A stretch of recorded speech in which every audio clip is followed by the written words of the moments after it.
Pindah itu karena membela tanah air.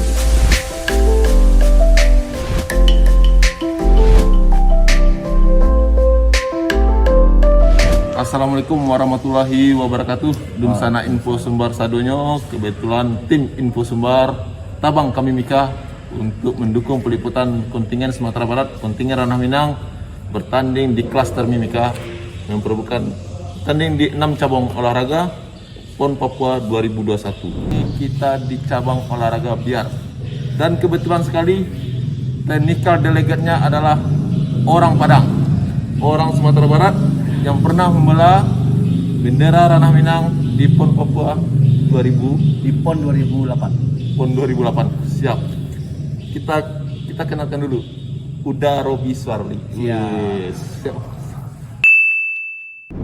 Beliau ini adalah salah satu atlet Sumatera Barat yang dulu pernah membela Sumbar dan sekarang menetap di Jakarta, dan kebetulan sekali beliau sekarang diemban amanah sebagai Sekjen Persatuan Olahraga Biliar seluruh Indonesia. Untuk Sumatera Barat, tentang biliar pandangan abang sejauh ini? Ya, Sumatera Barat itu kan jelas punya potensi. Yang penting pernah Bang sampaikan bahwa Sumatera Barat itu sudah membuktikan paling tidak di Porwil, di Porwil Pangkal Pinang tahun 2015, yaitu sekaligus babak kualifikasi PON 2016, dan itu Sumatera Barat lolos, dapat medali emas, dapat medali perak. Ya, kemarin juga di Porwil juga karena memang di nomor pool ini Porwilnya di babak kualifikasinya itu adalah di Porwil gitu. Perwil Bengkulu juga lolos karena dapat medali perak kalau nggak salah Bang. Jadi artinya dengan dua Porwil berturut-turut itu tidak ada yang kebetulan. Karena kan memang kami mengatur format sistem kualifikasi ini memang tidak ada yang kebetulan lolos gitu.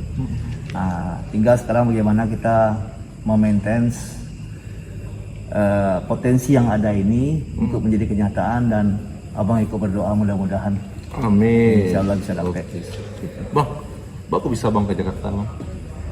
Kan dulu sekolah SMA dulu ke Ingin Jakarta. Abang membela Islam, ikut terlibat di biliar Sumatera Barat. Ini kan Giko. Iya, ini pembicaraan dalam, Bang. Siap. Jadi waktu SMA itu kan memang pindah ke Jakarta. Nah, waktu itu pun kondisi popsi kita itu mungkin sedang vakum. Ya. Sehingga memang di Sumbar tuh popsinya sementara mati suri pada saat itu. Awak di Jakarta sambil sekolah ingin main tanding, menang. Kebetulan SEA Games 1987 pertama kali biliar masuk ke SEA Games. Itu kita dikasih kesempatan sebagai pemain junior. Ikut lawak sana 87. Sejak itu teraja jadinya. Kesenangan ya? Kesenangan. Tapi waktu itu kan mau tidak mau karena awal di Jakarta ya memang KTP DKI, itu kan membela DKI. Sampailah akhirnya ikut SEA Games terus-terusan, ikut PON juga, ikut ke Jurnas juga. Nah itu sampai akhirnya pertama kali ikut PON itu tahun 96, karena itu pertama kali PON ada lagi kan biliar. Tahun 96, tahun 2000, tahun 2000 sampai abang lah pindah ke Padang balik. Cuma dicegat orang-orang DKI itu. Ya enggak senang dong. Biasanya kasih medali emas sama DKI kan. Pindah ke Sumbar, padahal pindah itu enggak pakai transfer dong. Enggak model kini dong. Enggak ada uang pembinaan dong. Pindah itu karena membela tanah air, ingin membela tanah air kan gitu. Tanah kelahiran. Tanah kelahiran. Padahal waktu itu jale-jale ngecen. Tolong, kami mau pindah ke Padang tapi kami mau main di PON 2004 di Palembang kan gitu ciwanya. Cuman kan adalah hal-hal organisasi yang tidak kesampaian. Cuma poinnya Bang ingin satu. Apa Bang? Itu sebenarnya unek-unek di hati. Pada saat pada saat yang jelas ya, pada saat 2004 itu waktu datang ke Palembang, ya, Abang sudah punya ID card. ID card ini artinya atlet yang sudah disahkan oleh tim keabsahan KONI, atau dalam hal ini katakanlah PB PON. Ya. Pertanyaan abang, bagaimana ceritanya pada saat itu kita yang sudah punya ID card, yang sudah ada namanya terdaftar, yang sudah didaftarkan oleh KONI Sumbar di PB PON Palembang Sumsel, bagaimana ceritanya kita kemudian digugurkan tidak boleh main? Itu kan tidak pas. Tapi sudahlah, itu kan cerita lama. Oke. Tapi abang justru berbalik sekarang, jangan sampai ada junior-junior kita yang kejadiannya seperti itu. Makanya untuk ID card itu harga mati. ID card yang sudah disahkan oleh PB PON itu adalah sah menjadi atlet. Nah, kalau seandainya ada komplain-komplain, ya silakan komplain ke PB PON. Kami sebagai PB Popsi hanya menjalankan amanah dari PB PON. Jadi biar jelas dulu. Betul. Kira-kira seperti itulah. Dah. Kini udah menjadi salah satu orang yang berpengaruh di PB Popsi. Baras segini dah. Penentu pertandingan lo le, Technical Delegate PON Papua 2021. Ya, kalau technical delegate kan kok kan tidak barang baru. Ya. Dari 2002 ala technical delegate, iya, betul. 2006 technical delegate, Betul. Terus sampai kini masih dipercaya jadi technical delegate. Nah, mungkin dulu posisinya itu adalah di ketua Bimpres. Kalau kini memang posisinya kebetulan di sekjen. Nah, dengan ketua Pak Haritanu, Pak Ketua Haritanu Sudibyo, ya mudah-mudahan Biliarika bisa terangkat baik gitu, bisa terangkat baik.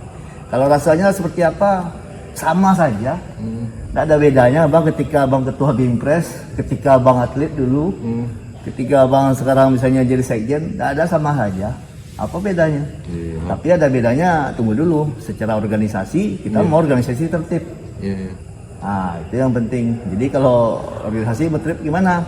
Ya contoh, musprof, ya tertib lah.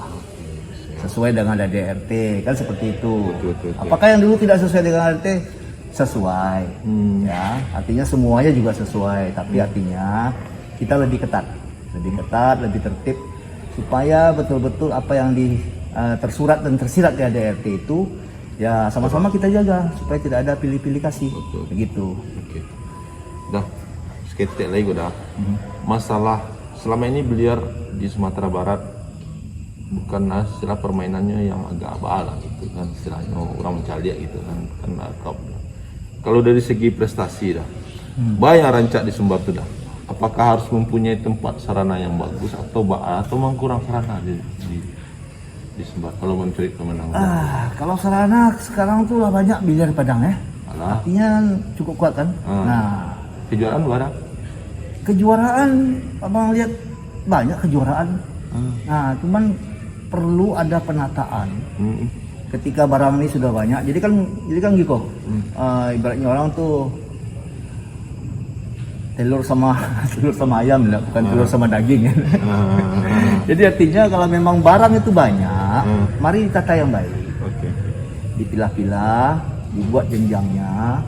Karena prinsipnya untuk mencapai prestasi ini sama seperti kita latihan pribadi, berjenjang, berkesinambungan, terukur, terarah, meningkat dari sulit ke dari mudah ke sukar gitu.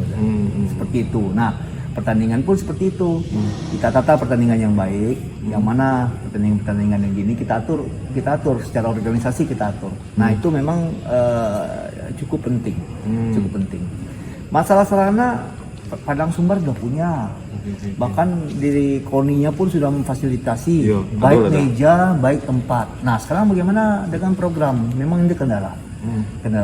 Bagaimanapun dalam hal ini pendanaan di mana-mana kurang. Makanya sekarang di Kemenpora pun mengeluarkan atas instruksi arahan presiden itu dulu, akhirnya dibuatlah oleh Kemenpora yang namanya DBON. Desain Besar Olahraga Nasional. Nah, ketika dibedah DBON itu, banyak memang sendi-sendi yang kita mesti benahi. Ujung-ujungnya terkait dana. Ya. Nah, tapi abang melihatnya begini, semuanya memang terkait dana. PON ini pun banyak terkait dana, kan? Tapi kalau hanya dana saja bicara tanpa meningkatkan kualitas SDM-nya, itu harus jalan bersama-sama. Nah, abang bukan mengatakan kita punya tingkat SDM yang seperti kurang, tidak. Tapi mari kita sama-sama membenahi di semua sisi. Ada kejadian, abang pernah waktu itu jalan ke Thailand, Bangkok persisnya. Itu waktu itu dalam rangka mengantar anak-anak latihan snooker di stadion olahraga Kejuaraan terbuka kan? Manggala Raja kalau nggak salah tuh ya. Kejuaraan terbuka. Bukan. Ini dalam ini latihan. Oh, latihan. Latihan. Jadi sana tuh buka training latihan, kita latihan tuh 3 minggu kalau nggak salah. Nah itu di stadion Manggala Raja. Jalan-jalanlah kita ke sana kan. Ada salah satu gedung kita lihat di sana, ada namanya gedung Sport Science, Sport Science Building. Waktu itu orang bilang, gila ya, Thailand ini sudah punya Sport Science Building. Kita belum punya Sport Science Building. Tapi di sisi lain, kita belum punya Sport Science Building saja. Untuk khususnya SEA Games ya, kita masih bisa mengalahkan Thailand. Ya kan? Kebayang nggak kalau seandainya memang pada saat itu Thailand punya gedung Sport Science, seandainya kita pun punya gedung Sport Science, ya berarti kita nggak mungkin lebih kalah lagi. Sekarang saja sudah menang, apalagi kalau kita difasilitasi dengan gitu, itu kan kira-kira. Nah, jadi memang harapan kita dari instansi terkait dalam hal ini pemerintah juga sudah tahu, Sport Science itu menjadi harga mati. Sport Science menjadi harga mati. Kami pun di biliar membuat kondisi bagaimana biliar ini menjadi terukur dari sisi Sport Science-nya. Karena dulu kalau zaman abang atlet tuh abang masih ingat, kira-kira waktu itu 97 kami melapor sama almarhum Pak Wismoyo, Ketua PONI waktu itu ya.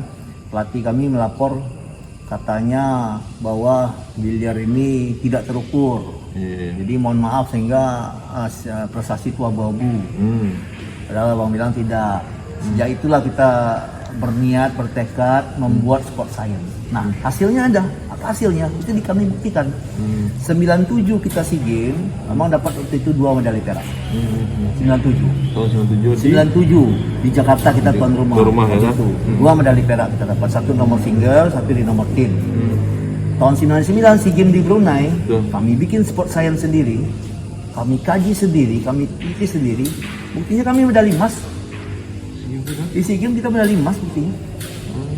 Pertama kali Indonesia mendapat medali emas di cabur biliar untuk pertandingan SEA Games yang di luar negeri itu di Brunei tahun 99. Nah, dan itu kebetulan dari tangan kami.